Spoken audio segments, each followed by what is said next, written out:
बहुजन समाज के लिए क्या है, what are the national resources, इसके ऊपर हमको यहाँ पे सोचने की आज जरूरत है। तो जैसे कि in this country we are having a lot of resources, natural resources like water is a natural resource, land is a natural resource, air is also a natural resource, and governance is also a natural resource. Bahujan being community, 85% of this nation is also a natural resource. Like this, we can count these natural resources in a different way. So looking to this natural resources, देश के अंदर हमारे देश में क्या हुआ है कि जब इस देश की जीडीपी की हम बात करेंगे, ग्रोथ रेट फर्स्ट एडी ಒಂದನೇ एडी तारीख फर्स्ट ಅಂತ ಹೇಳ್ತೇವಲ್ಲ ಆವಾಗ ದೇಶದ ಜಿಡಿಪಿ ಗ್ರೋತ್ ಎಷ್ಟಿತ್ತು ಅಂತ ಹೇಳಿದ್ರೆ ನಮ್ಮ ದೇಶದಲ್ಲಿ 32% was the rate of GDP growth in India. India's, because when we compare to the world economy, India's GDP growth rate was 32 in 180. So in between this after 1080, I mean 1080, it was 28% growth. So people say that Mughal looted countries or something like that. But when we studied that, the GDP was about 15 to 18% growth was there. So after that, when British came in the last moment, it was from 18 to 18% GDP growth to when they started ruling this country.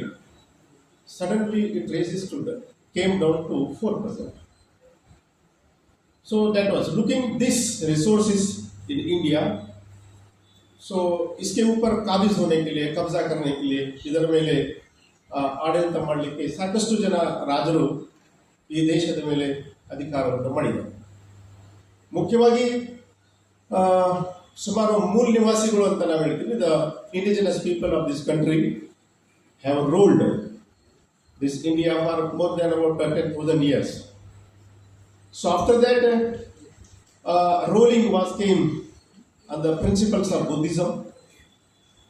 तो जो resources है, सबसे बड़ा problem क्या है? Resources are there, but justice on the resources to distribute to all these people, that is the problem. So resources के ऊपर कब्जा करने के लिए सभी लोग आए हैं, हुकूमत किए हैं, लेकिन फिर भी देश के लोगों के अंदर एक डिससेटिस्फेक्शन है कि प्रॉपरली रिसोर्सेज डिस्ट्रीब्यूट नहीं हुए. That is the basic idea. So 10,000 से ज़्यादा ईयर्स देश के मूल निवासी पहले हुकूमत किए, फिर 400 साल बुद्धिस्ट ने हुकूमत किया इस देश के ऊपर on this resources, and then 1400 years ब्राह्मणों ने हुकूमत किया, फिर बाद में 600 साल मुसलमानों ने हुकूमत किया ऑन दिस रिसोर्सेज, और उसके बाद 200 साल हुकूमत ने ब्रिटिशों ने किया. सो हम लोगों को लगा कि सबसे ज़्यादा लूट मार हुई ब्रिटिशों के ज़माने में हुई, क्योंकि जीडीपी जो 32% था एकदम सड़क गिर के 4% पे आया. आज भी वही परसेंट पे 4-5 के बीच में आगे पीछे जीडीपी भागते रहता है. तो इसके बाद ये हमको लगा कि जीडीपी या फिर रिसोर्सेज के ऊपर कब्जा हुआ है, और ये कब्जा होने के बाद रिसोर्सेज प्रॉपरली डिस्ट्रीब्यूट नहीं हुए हैं, इंसाफ सभी लोगों को नहीं मिला है. मुसलमानों को कभी कभी नहीं मिला है, दलितों को कभी कभी नहीं मिला है, ब्राह्मणों को भी कभी कभी नहीं मिला है, सभी ऐसा आज पाँच होते गए हैं. तो इसके बाद हम लोगों ने डिसाइड किया कि ब्रिटिश इस देश के अंदर लूट मार कर रहे हैं, यहाँ का सब कुछ लूट के ले जा रहे हैं. तो सभी लोगों ने डिसाइड किया कि उस ज़माने में 660 को 5 रूलर्स, लोकल किंग्स ने रूलिंग दिस कंट्री. तो इन लोगों ने भी डिसाइड किया, इस देश के फार्मर्स ने डिसाइड किया, इस देश के मुसलमानों ने डिसाइड किया, इस देश के दलितों ने डिसाइड किया, ओबीसी ने डिसाइड किया, बैकवर्ड लोगों ने, ट्राइब्स ने डिसाइड किया कि ब्रिटिशों को हम बाहर निकालेंगे. Why the reason? Reason is the properties and resources of this country are not properly distributed. नहीं मिल पा रहे हैं सभी लोगों को। तो दलितों को तो लगता है कि 2000-3000 साल से बहिष्कार किया गया, पानी से बहिष्कार किया। पानी is a resource, water is a resource, voice is also a resource, voice was snatched, education was a resource, उसको भी छीन लिया गया। पावर वॉज ए रिसोर्स, उसको भी छीन लिया गया। Sword was a resource, that was also. अब कभी कभी ऐसा लगा कि जो लोगों को देखना, सीइंग, खुश होना भी एक ये है, उसको भी छीन लिया गया। So all these things they snatched and ruling was done and rolled. So ऐसी हालत में जस्टिस के लिए आवाज उठा। ब्रिटिशों को इस देश के बाहर निकलने का डिसीजन लिया गया। क्यों? क्योंकि हमने सर सैयद अहमद खान साहब ने एक किताब लिखा उस टाइम पे, पहली बार ब्रिटिश के ज़माने में, कि असबाब बगावत क्यों हुई पहली बार। तो उसमें क्लियर कट उन्होंने बताया कि किस किस रीज़न के लिए ब्रिटिशों के खिलाफ आवाज़ उठी। फिर ब्रिटिशों के खिलाफ आवाज़ उठी, ब्रिटिशों ने बहुत सारे कानून बनाए। उसमें बहुत सारे कानून, जैसे कि किस लिए मुसलमान या तो देश के लोग ब्रिटिशों को बाहर भगाया, क्योंकि वो देश को लूट रहे थे, हम लोगों को गरीब बना रहे थे। एडमिनिस्ट्रेशन में कोई पोजीशन हमारे लिए नहीं था ब्रिटिश के सरकार में। उसके बाद जुडिशरी में कोई पोजीशन नहीं था, आर्मी में कोई पोजीशन नहीं था, पुलिस में कोई पोजीशन नहीं था। हमारे पास लैंड पूरी नहीं थी, तो सभी ब्रिटिशों के कब्जे में थी। इसीलिए प्रॉपर ये नहीं हो रहा है, रिसोर्सेस जो है। उसके बाद उन्होंने ब्रिटिशों के खिलाफ आवाज उठाया गया। उसके बाद ब्रिटिशों ने 1957 के म्यूटिनी के बाद बहुत सारे कानून लाए गए। इंडियन काउंसिल एक्ट 58 आया, 64 आया, देन 83, 92 आया, पार्लियामेंटरी रिफॉर्म्स आए, and in government of India act 99 आया, 1935 आया। Why these all resources came again to redistribute or to give position to Indians? So ये नहीं हो पा रहा था, तो इसलिए ये देश के अंदर रिसोर्सेज है, बहुत सारे रिसोर्सेज है। आज के हिसाब में रिसोर्सेज को डिफरेंट तरीके से बताया गया है, लेकिन ये इंसान है। इंसान को this human being has given highest position in all the animals, but still ये बहुत ग्रीडी है। इसको जितना भी दो, जितना भी दो, जितना भी दो, कम नहीं होता है। तालुका पंचायत का अधिकार देंगे तो जिला पंचायत का मांगेगा, एमएलए का मांगेगा, मांगेगा। अगर प्रॉपर्टी इतनी देंगे तो बहुत सारे देश को का भी सोनेगा। तो इसके लिए देश के अंदर, दुनिया के अंदर बहुत सारे धर्म भी आए। किस लिए आए? जो भी रिसोर्सेज है दुनिया के अंदर या देश के अंदर या किसी इलाके के अंदर, उसका हक सब पे है। चाहे पानी है, चाहे खाना है, गिजा है, चाहे एनिमल्स है, चाहे प्लांट्स है, all this resources should be distributed equally. यही एक मेन मकसद है। लेकिन इसके लिए इंसान को इंसान बनाने के लिए बहुत सारे धर्म भी आए, अपने ग्रंथ भी लेके आए। बाइबल आया, कुरान आया, गीता आया, थोरा आया, गुरु ग्रंथ साहिब आया, त्रिपिटक आया, जैन अवस्था आया। उसके बाद ये वचन साहित्य है, लिंगायत के अंदर सिद्धार्थ शिखामणि है। This all this books and religions, why these religions came, they came to redistribute the properties or the resources. तो लेकिन इतना आने के बाद भी देश के अंदर जो भी रिसोर्सेस है वो रिसोर्सेस प्रॉपरली डिस्ट्रीब्यूट नहीं हो रहे। तो ब्रिटिश के बाद हमारा देश आजाद हुआ, एक डेमोक्रेटिक कंट्री बना हमारा देश। डेमोक्रेटिक कंट्री बनने के बाद डॉक्टर बाबा साहेब अम्बेडकर के जरिए बाबा साहेब अम्बेडकर ने एक संविधान दिया, सबसे बड़ा अच्छा संविधान दिया। लगभग 50,000 किताबों को पढ़ा, फिर बाद में 60 देश के संविधानों को पढ़ा। संविधानों को पढ़ के अब इसके बाद देश के अंदर किसी अकेले की हुकूमत नहीं रहेगी, सबकी हुकूमत रहेगी। हर एक को वोट देने का अधिकार दिया गया। सबसे बड़ा रिसोर्स इंडिया के अंदर जो हमारे पास है, so that is voting power है।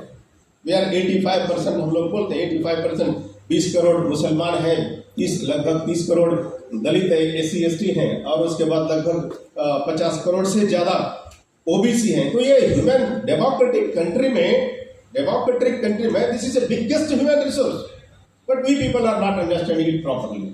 ये हमारे साथ हो रहा है। उसके बाद संविधान में बाबा साहेब अम्बेडकर ने इतना 60 देशों के संविधानों को पढ़ने के बाद, समझने के बाद यहाँ पे सोशल जस्टिस लाएगा। अभी साहब बता रहे थे पिछले के एक सेशन में, इकोनॉमिक जस्टिस और political justice, all these things were brought. So किस लिए लाया गया ये सभी संविधान? किस लिए है? देश के अंदर जो भी रिसोर्सेस है, ये रिसोर्सेस के ऊपर सबका कब्जा होना किसी एक का। क्योंकि देश की आजादी के लिए जब हम लड़ रहे थे, when we were fighting the Indian freedom struggle movement, इसमें सब लोगों ने हिस्सा लिया था। मैंने बताया, स्टूडेंट्स ने हिस्सा लिया, फार्मर्स ने हिस्सा लिया, राजाओं ने लिया, SC ने लिया, दलितों ने लिया, बैकवर्डों ने लिया, सब कुछ लोगों ने इसमें हिस्सा लिया। तो आजादी किसकी है? दिस इंडिपेंडेंट और फ्रीडम बिलोंग्स टू एवरीबॉडी, ना कि किसी एक जात की है या किसी एक धर्म की है, किसी एक की नहीं है। हम सबकी आजादी है। When it is freedom of everyone, then resources are belonging to everyone, not for a single community. लेकिन आज देश के अंदर क्या हो रहा है? मैं यहाँ पे बहुत सारे लगभग 25 पेज का एक डॉक्यूमेंट मैंने बनाया है। इसको हम यहाँ पे पूरा मैं बोल नहीं सकता, लेकिन 15 मिनट का टाइम दिया गया है। लेकिन रिसोर्सेज की अब जब बात करेंगे, देखिए 50% लोगों के पास देश के अंदर सिर्फ 3% प्रॉपर्टी है। क्या संविधान लागू हुआ है? 50% देश के लोगों की पास सिर्फ 3% प्रॉपर्टी है। और यहाँ पे बताया जा रहा है कि 0.1% people are owning 30% of the property. और लगभग टॉप 1000 पीपल की बात करी जाती है, 22.6 मिलियन की प्रॉपर्टी जो है उनके पास चली गई। 1% लोग हैं जो 54% मिलियन की प्रॉपर्टी को अपने अंदर कब्जा करके रखा है। तो लेकिन आज की जो रिसोर्सेस हैं, देश के अंदर जो रिसोर्सेस हैं, इसको हम 3 सेक्टर में बांटते हैं। 3 सेक्टर में, तो पहला जो है प्राइमरी सेक्टर, जिसको हम बोलते हैं प्राइमरी सेक्टर, जिसमें लैंड आती है, पानी आता है, ये चीज आते हैं। अगर हम देखेंगे हवा, अगर हम लेंगे तो इसके ऊपर कब्जा किसका है? लैंड के ऊपर किसका कब्जा है? लैंड के ऊपर 80% कब्जा सिर्फ 20% लोगों के पास है। और दलित, जैसे मेरे पास सबका लिस्ट है। दलित कितने लोग लैंड ओन करते हैं, आदिवासी कितने ओन करते हैं, मुस्लिम्स कितने करते हैं, और ये लगभग एक 40 साल के बीच में कितने परसेंट लोगों के पास लैंडलेस होते चले जा रहे हैं। तो अगर इसका डाटा देखेंगे तो वी आर ऑल, पहले प्राइमरी जो सेक्टर है, दिस प्राइमरी सेक्टर टोटली हमसे छूटा चला जा रहा है। We are not holding, because क्यों हो रहा है? क्योंकि छोटी छोटी लैंड है हमारे पास, बड़ी बड़ी लैंड तो नहीं है। तो प्राइमरी सेक्टर पूरी तरह से हमारे से छूटता चला जा रहा है।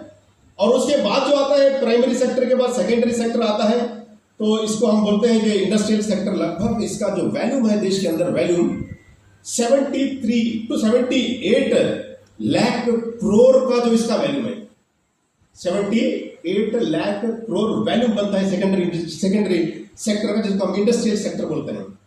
तो ये इंडस्ट्रियल सेक्टर इतना बड़ा सेक्टर है, तो ये सेक्टर को कितने लोग holding? Only 20 families are holding.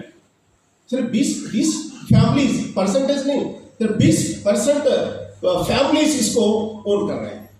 अब इसके बाद आता है टर्सरी सेक्टर, जिसको टर्सरी तीसरा नंबर का सेक्टर जिसको बोलते हैं टर्सरी सेक्टर। ये लगभग 100 लाख करोड़ का है। 100 लाख करोड़ का जो वैल्यू बनता है इसका, तो ये भी टर्सरी सेक्टर हमारे पास नहीं है। फॉर एग्जाम्पल ये ले लीजिए कि मोबाइल है, मोबाइल 100 करोड़ मोबाइल है देश के अंदर, ये सर्विस सेक्टर में आता है।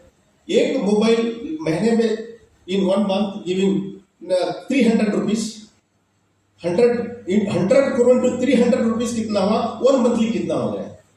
1 साल का कितना हो गया? आप हिसाब कीजिए। सो ये एक सिर्फ मोबाइल एक सर्विस एरिया है, इतना बड़ा पैसा कहीं से कुछ लोग बैठ के इसको, पब्लिक कहां से जा रहा है? पैसा बहुजन से जा रहा है। हम लोग मोबाइल होल्डर से टाइम बर्बाद करने वाले हम लोग हैं, पैसा उनको जा रहा है। कितना बड़ा पैसा जा रहा है आप विचार कर सकते हैं। तो इसका लगभग 50% जीडीपी इससे निकलता है, तो टर्शियरी सेक्टर से निकलता है। तो नेक्स्ट इसके बाद में आपको आपके लिए और हमारे लिए जो खास चीजें हैं, बहुत सारा लंबा टॉपिक है, मैं नहीं बताऊंगा। जो खास करके जो नॉन कन्वेंशनल रिसोर्सेज हैं, तो उसके ऊपर हम लोग प्रॉपर्टी तो नहीं होल्ड कर सकते आज के जमाने में, और इंडस्ट्री तो नहीं होल्ड कर सकते आज के जमाने में, पूरा उनका कब्जा है। सो हम what we can do is we can start doing services बहुत बड़ा एक इंडस्ट्री है। 50% देश का आज जो सर्विस सेक्टर है, ये बहुत बड़ा सेक्टर है। तो इसमें अगर हम देखेंगे तो मैं 12 से 15 ऐसे पॉइंट जो बताए, जो बहुजन समाज इसके ऊपर विचार कर सकता है, अपनी सर्विसेज को अपने एरिया में खड़ा कर सकता है। ठीक है, पहले आप देखेंगे तो देश के अंदर एक रिसोर्स है एजुकेशन। एजुकेशन एक रिसोर्स है, क्योंकि ये रिसोर्स यस आज के जो मुसलमान हैं, आज के जो एसटी हैं, आज के जो एससी हैं, उस जमाने के जो अति शूद्रा जो लोग हैं, इनके लिए लगभग 2000 साल के लिए बंद किया गया था। एक रिसोर्स है, education is resource, and this resource was completely ban to this community. जब इस्लाम आया, फिर क्रिश्चियनिटी इस देश के अंदर आई, बुद्धिज्म को खत्म करने के बाद इसको लागू किया गया देश के अंदर। किसी के पास एजुकेशन नहीं होना चाहिए, तो उसके लिए बहुत सारे हिस्ट्री है, वो अलग है। तो 2000 साल लगभग इसको बंद किया गया। फिर इस्लाम और क्रिश्चियनिटी आने के बाद कुछ लोगों को एजुकेशन मिला, और आज उसके लिए बहुत सारे रास्ते बने हैं। We are getting education. तो और हमारे लोगों को ज्यादा से ज्यादा एजुकेशन की तरफ तवज्जो देना है, और इसके साथ साथ स्किल डेवलपमेंट करना है। एजुकेशन होना चाहिए, फिर उसमें we have to give skill, क्योंकि आप लगता है कि 80% engineering student they are giving degrees, they are making unemploys, they are becoming unemploys. तो स्किल ना होने की वजह से ये रिसोर्स बर्बाद किया जा रहा है। प्राइमरी स्कूल से आपको डिग्री तक कहीं फेल होने का